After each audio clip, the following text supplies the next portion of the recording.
श्री सनकादि ऋषि सूत जी कहते हैं शौनकादि ऋषियों से, आपने बहुत सुंदर प्रश्न, भवद्भिः लोक मंगलम, महात्माओं लोक कल्याण की भावना से आपने बहुत सुंदर प्रश्न किया है।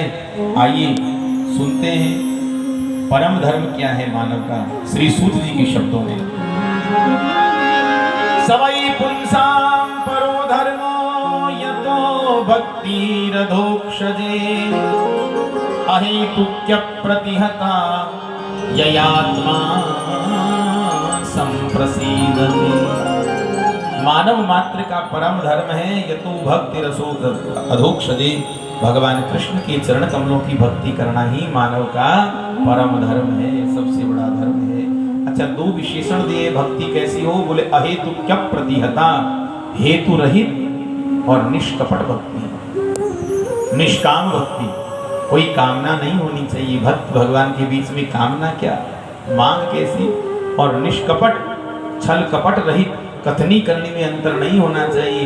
मंदिर में आकर कहेंगे तेरा तुझको अर्पण क्या लागे मेरा, और बाजार में जाएंगे कपड़ा की दुकान पर सस्ते से सस्ती धोती देना, और वो बनिया तो एक कदम और आगे होता है तुम्हारे से पहले, वो सबसे सस्ती 100 रुपए की है भाई, इससे सस्ती नहीं क्या, क्या करोगे यार, बोले पंडित जी को तो देना है, और फिर कहेंगे तेरा तुझको अर्पण।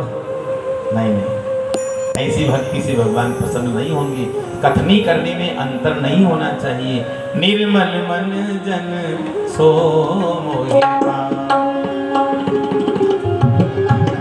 निर्मल मन जन सो मोहि पाया, निर्मल मन जन सो मोहि पाया, मोहि कपट छल छिद्र न भावा, कपट छल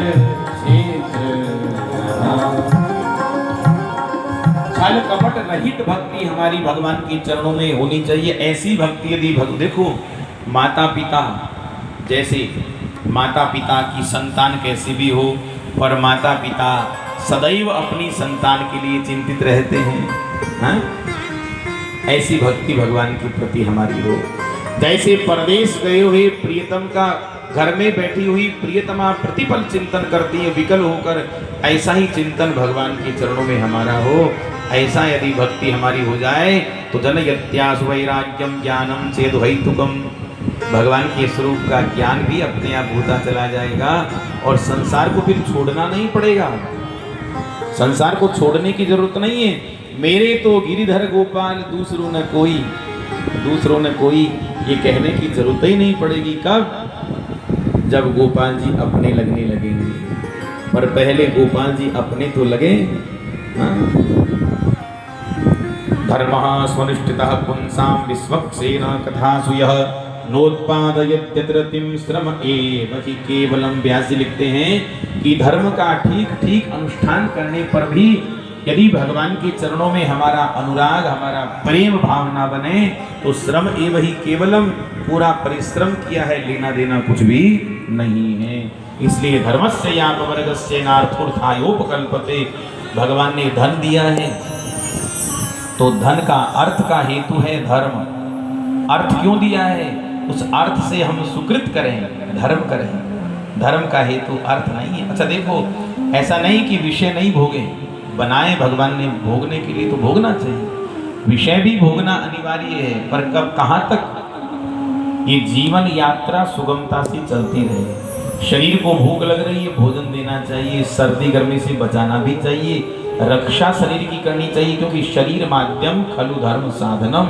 ये शरीर आपका सुरक्षित है, आप सब कुछ कर सकते हैं, कथा भी सुन सकते हैं, तीर्थ यात्रा भी कर सकते हैं, यज्ञ भी कर सकते हैं, दान भी, सब कुछ कर सकते हैं, अगर शरीर है तो सुरक्षित। और शरीर ही बेकार हो जाएगा, खाट में पड़ जाओगे, बीमार हो जाओगे, कुछ नहीं कर पाओगे।